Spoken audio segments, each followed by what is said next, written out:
하나님의 말씀은 구약성경 사사기 13장 21절에서 23절까지의 말씀입니다. 여호와의 사자가 마노아와 그 아내에게 다시 나타나지 아니하니 마노아가 이에 그가 여호와의 사제인 줄 알고 그 아내에게 이르되 우리가 우리 하나님을 보았으니 반드시 죽으리로다. 그 아내가 그에게 이르되 여호와께서 우리를 죽이려 하셨다면 우리 손에서 번제와 소제를 받지 아니하셨을 것이요 이 모든 일을 보이지 아니하셨을 것이며 이제 이런 말씀도 우리에게 이르지 아니하셨으리이다 하였더라. 아멘. 자, 지금 사사기 13장에서는 여호와의 사자가 이 마노아의 아내인 여인에게 두 번이나 나타나서 삼손이 태어날 것을, 또 그가 장차 무엇을 해야 될 것을 말씀하였습니다. 자, 그러면 천사가, 여호와의 사자가 두 번이나 여인에게 나타나는데 한 번만큼은 그 남편에게도 나타날 법했습니다. 왜냐하면 남편이 그를 한번 보고 싶다 하고 여호와께 기도까지 했기 때문에 그렇습니다.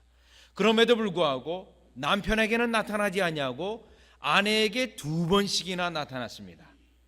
자, 하나님, 왜 아내에게만 두 번 나타났을까요? 그게 어떻게 보면 본문을 읽으면서 우리에게 궁금증이 다가오는데 오늘 본문을 보면서 그 이유를 알 수 있습니다.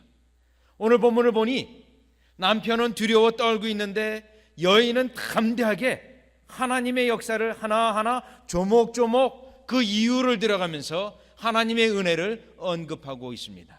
남편은 믿음이 없어서, 어떻게 보면 믿음이 적은 믿음에서 여호와께 기도하고 또 여호와께 모든 것을 간구했었지만 이와 같이 큰 믿음 못 되고 두려워하는 적은 믿음이었으나 여인은 큰 믿음으로 남편을 위로하고 남편에게 그 이치를 잘 설명하는 그러한 여인의 모습이었습니다. 어떻게 보면 성경에 보면 남편과 아내, 여자와 남자 사이에서 때로는 여인들이 더 믿음이 좋을 때가 많이 있습니다. 또 그러한 구절들이 많이 있습니다. 누가복음에 보면 상당히 많이 있습니다. 그 중에 하나가 예수님이 십자가에 돌아가셨고 무덤에 장사되었을 때 남자들은 꽁꽁 숨어 있었습니다. 사도들은 숨어 있을 그때에 담대하게 무덤으로 달려간 그들은 다름이 아닌 여인들이었습니다. 여인들이 이와 같이 담대한 믿음을 가지고 있습니다. 그런데 오늘 본문에 여인이 이와 같이 담대한 강한 믿음을 가졌고 남편은 두려워하는 연약한 믿음을 가졌습니다. 그래도 하나님께 감사하는 것은 두 사람 다 믿음이 연약하여 걱정하고 두려워했었으면 어떡할 뻔했나 했는데 그 중에 아내라도 믿음이 강한 믿음을 가지고 있어서 남편을 위로하고 있어서 여간 다행이지 않습니다. 그래서 우리는 오늘 이 본문을 가지고 강한 믿음과 연약한 믿음의 차이점, 또 그 차이점이 어디에서 더 오는가, 또 강한 믿음을 가지고 있는 그들은 약한 믿음을 가지고 있는 자들을 위해서 어떻게 무엇을 해야 되는가를 본문을 통해서 살펴보고자 합니다. 자, 그러면 먼저 본문 다시 21절 22절을 보면, 특별히 22절에 보면 그 남편이 이렇게 말합니다. 그 아내에게 이르되 우리가 하나님을 보았으니 반드시 죽으리로다. 지금 남편은 죽음을 걱정하면서 두려워하고 있습니다. 그런데 아내는 어땠습니까? 23절을 보니까 그 아내가 그에게 이르되 여호와께서 우리를 죽이려 하셨다면 우리 손에서 번제와 소제를 받지 아니하셨을 것이요 이 모든 일을 보이지 아니하셨을 것이며 이제 이런 말씀도 우리에게 이르지 아니하셨으리이다 하였더라. 자, 여기에 22절과 23절 강한 믿음과 연약한 믿음의 차이점이 있습니다. 한쪽은 남자는 두려워하는 연약한 믿음이었고 여인은 두려워하지 아니하고 담대한 믿음을 가지고 있었습니다. 성경에서 보면 이 두려운 것과 담대한 것과 아주 극명하게 대조되는 사건이 하나 있습니다. 이스라엘 백성에게 블레셋 군대가 쳐들어왔는데 블레셋 군대 중에서도 싸움을 도두는 자가 하나 있었습니다. 그의 이름이 골리앗이라고 하는 이름이었습니다. 골리앗은 키가 6규빗에 한 뼘이나 더했습니다. 그 당시 키가 아주 굉장히 컸습니다. 그것뿐만 아니라 그가 입고 있는 갑옷은 그 무게가 엄청났습니다. 그리고 또 그가 들고 있는 창은 마치 배틀채와 같다고 했습니다. 여러분, 배틀채를 보면 그 크지 않습니까? 그 배틀제의 그 창의 부분은 또 무게가 어마어마했습니다. 이자가 나타나서 이스라엘 백성을 하여 나와 싸울 수 있는 자는 나와라 큰 소리 치니까 이스라엘 백성은 두려워서 도망을 가고 있었습니다. 그때 이 다윗의 아버지가 형들에게 신분을 보냈습니다. 그래서 그 골리앗이 소리치는 그곳에 왔습니다.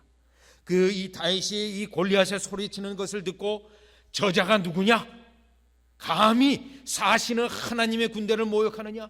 내가 가서 저를 무찌르겠다 하고 그가 나서게 됩니다. 다 군사들이 두려워하고 있는 그때 다윗은 용맹스러운 모습으로 골리앗에게 나아갔던 것입니다. 즉 연약한 믿음과 강한 믿음의 그대로 차이가 납니다. 연약한 믿음은 두려워하는 믿음이요, 강한 믿음은 두려워하지 아니하고 담대한 믿음을 말하고 있습니다.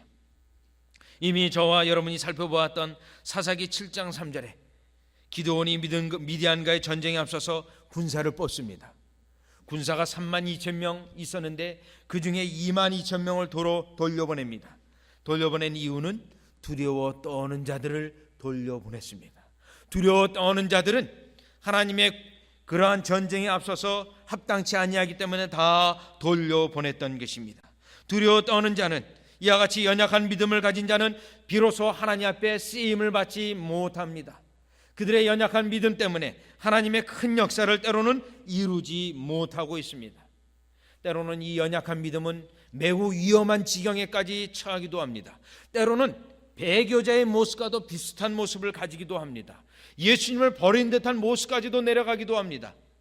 왜냐하면 요한복음 12장에 보면 많은 관원들이 예수를 믿는데 바리새인들이 출교할 것을 두려워하여 신앙 고백을 하지 못하고 있습니다. 이들의 믿음은 연약한 믿음으로 사람까지 두려워하는 그러한 지경까지 이르게 되었습니다. 실로 우리는 이러한 연약한 믿음은 하나님 앞에 일을 이룰 수 없기 때문에 오늘 본문에 있는 것처럼 여인처럼 담대한 믿음, 두려워하지 아니하는 믿음을 여러분들이 반드시 가져야 될 줄 믿습니다.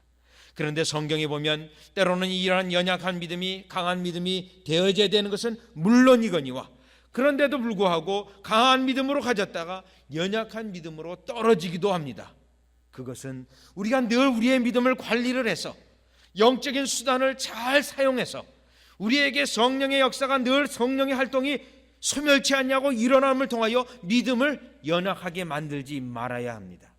예를 든다면 사도행전 4장에 보면 베드로와 요한이 매우 담대한 믿음을 가지고 있습니다.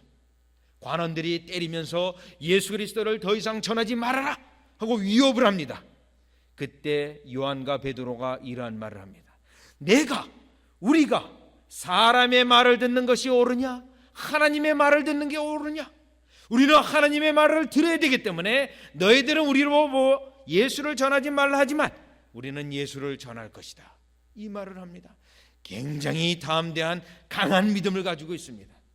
그런데 갈라디아서 2장에 보면 이 믿음이 그만 추락을 하고 맙니다. 어떻게 추락을 했냐면 사도 바울에게 야단을, 꾸지람을 듣습니다. 책망을 듣습니다. 그 책망을 듣는 이유가 이 베드로가 이방인하고 같이 음식을 먹습니다. 음식을 먹고 있다가 유대인이 그곳에 쓱 들어옵니다. 그러다 보니까 이 음식을 먹고 있는 이 베드로가 갑자기 사람을 두려워하는 믿음으로, 연약한 믿음으로 추락을 하여서 그 자리를 살그머니 빠져나갑니다. 믿음에 반대되는 행위를 했습니다. 그리스도 안에서 자주자나 또 종이나 다 하나가 되었고, 그리스도 안에서 이방인이나 헬라인이나 유대인이나 다 하나가 되었는데, 그만 유대인들이 이 베드로에게 너는 어떻게 이 이방인하고 같이 밥을 먹느냐, 이러한 사람들의 비판이 두려워서 그 자리를 피하고 만 것입니다. 그렇게 튼튼한 믿음, 강한 믿음도 한순간에 이와 같이 연약한 믿음으로, 용기 없는 믿음으로 신앙 고백까지도 팔아먹는 그러한 믿음까지로 추락하고 말았다는 것입니다. 우리는 강한 믿음을 가져야 합니다. 그리고 강한 믿음을 가졌다 할지라도 그 믿음이 유지되도록 은혜의 수단을 잘 사용하여서 우리에게 두려움이 엄습하지 못하도록, 두려움이 왔다 할지라도 그것을 능히 극복하는 여러분이 되시기를 바랍니다. 두 번째, 다시 본문으로 돌아와서 강한 믿음과 연약한 믿음의 두 번째 차이점이 있습니다. 두 번째 차이점은 오늘 22절의 마노아는 이 두려움 때문에 아무것도 못하고 꼼짝 못하고 있습니다. 염려하고 근심하고 이제 어떻게 하면 좋으냐, 내가 죽게 되었으니 하고 걱정만 늘어놓고 있습니다. 염려만 하고 있습니다. 한숨만 쉬고 있습니다. 그런데 강한 믿음의 특징이 있습니다. 23절에 있는 것처럼 세 가지로 조목조목 생각을 하고 있습니다. 세 가지로 하나님의 은혜를 묵상하고 있습니다. 세 가지로 하나님의 은혜를 다시 기억하고 있습니다. 여기서 보면 이 마노아는 걱정만 하고 이제 죽었게 되었구나 염려만 하고 있는데, 사실 이 마노아에게 하나님이 베푸신 은혜가 있습니다. 그가 여호와께 기도했을 때 응답하여 그 주의 사자가 왔고, 또 그가 하나님 앞에 은혜를 받아서 정말 하나님이 이 일이 되기를 기뻐했었습니다.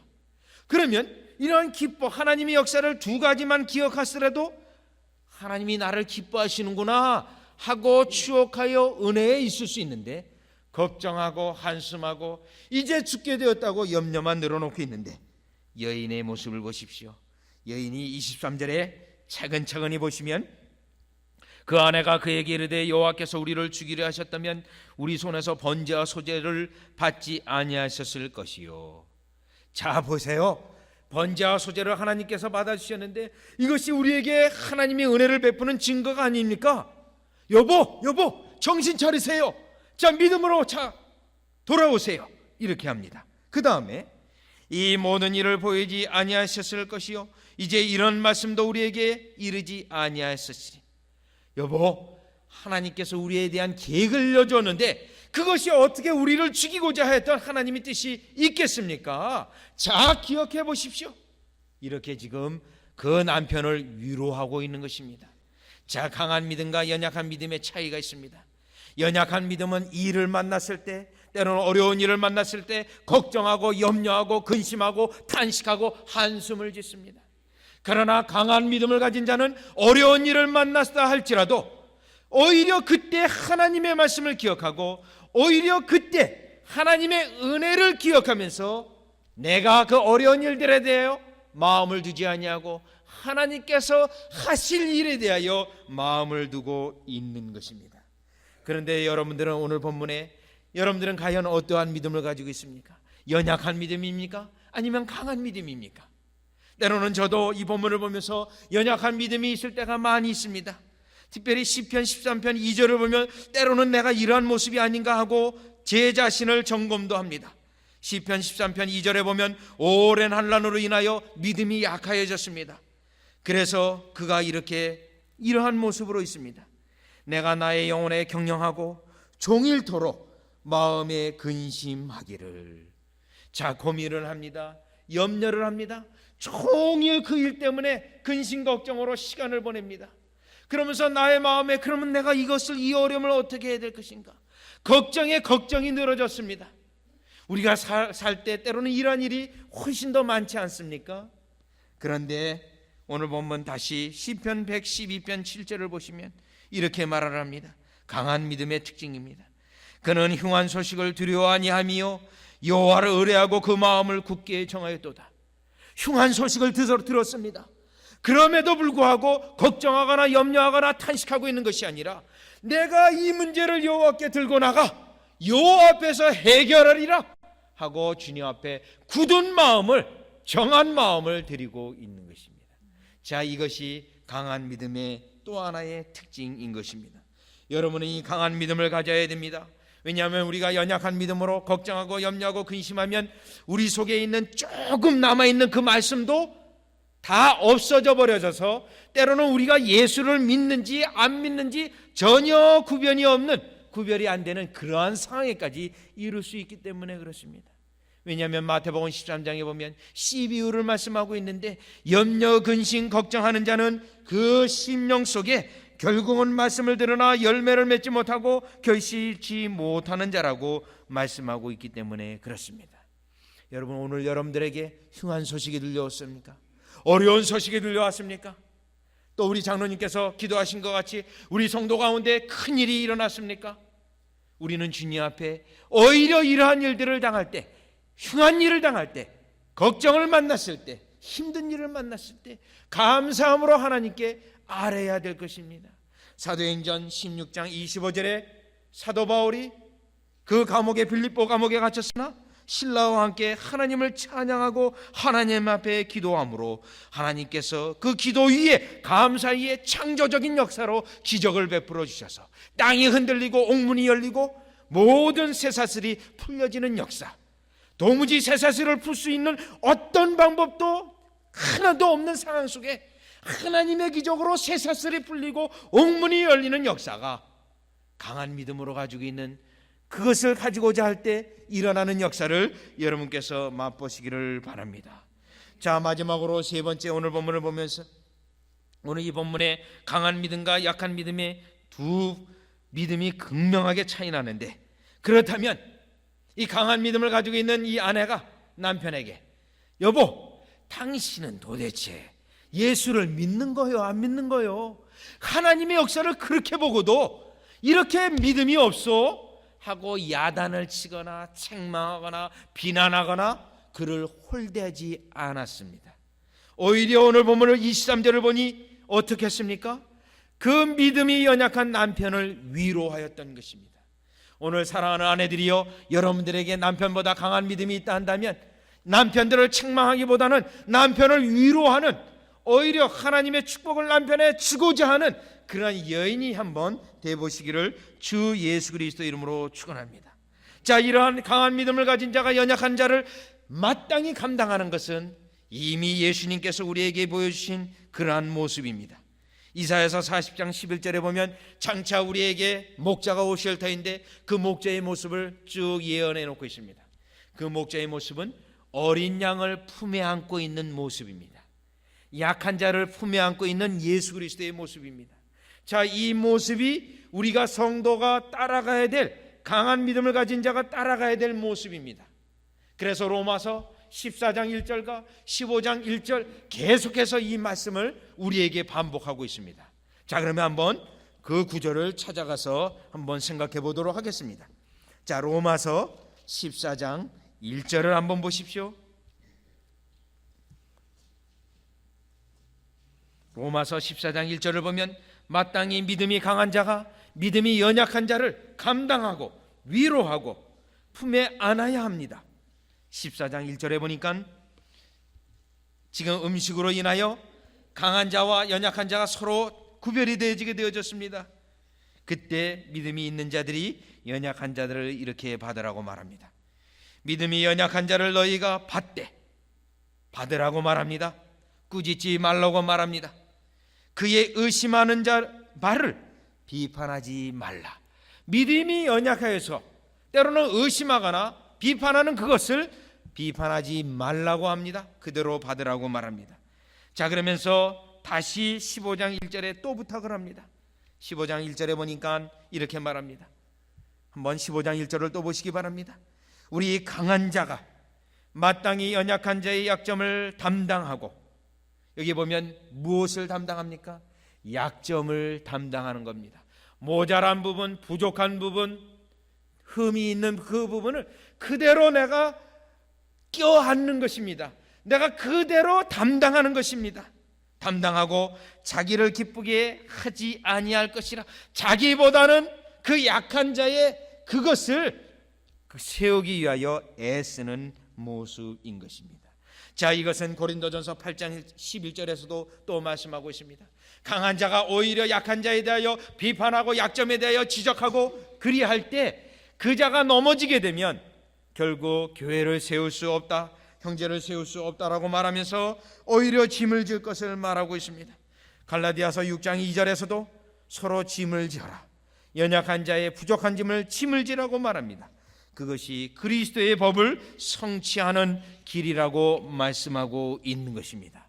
그러면 이와 같이 사도 바울의 말씀은 이와 같은데 우리 예수님의 말씀은 어떻습니까? 믿음의 강한 자가 약한 자를 어떻게 감당하고 또 그 약한 자를 어떻게 받아들여야 되는지 오늘 마태복음 18장 6절과 10절의 말씀 교동문을 보시면 알 수 있습니다.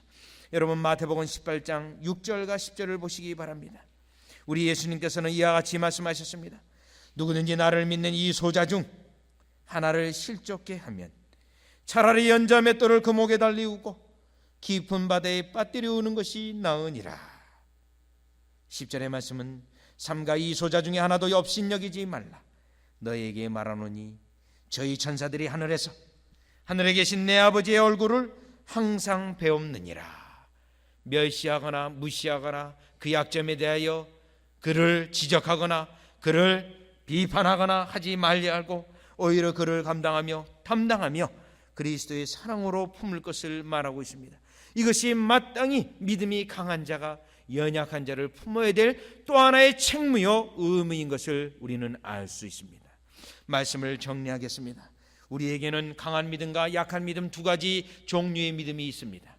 강한 믿음은 담대한 믿음이나 약한 믿음은 두려워하는 믿음이요, 강한 믿음은 하나님의 말씀을 상고하나 어려운 상황에 만났을 때 죽게 나아가기로 각오를 하나, 연약한 믿음은 앉아서 탄식하고 한숨 지고 눈물 짓고 염려하며 걱정만 하고 있습니다.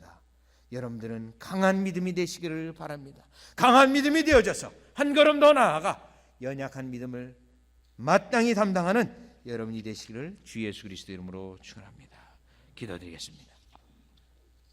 하나님, 때로는 우리 주님께서 우리에게 은혜를 주셔서 마땅히 강한 믿음, 또 어떠한 일을 당하든지 그 큰 믿음으로 능히 산을 옮기게 하시고 능히 옥문에서 옥문을 열리게 하시고 모든 발의 착고를 풀게 하는 하나님의 기적의 역사를 날마다 삶 가운데 맛보게 하여 주시옵소서.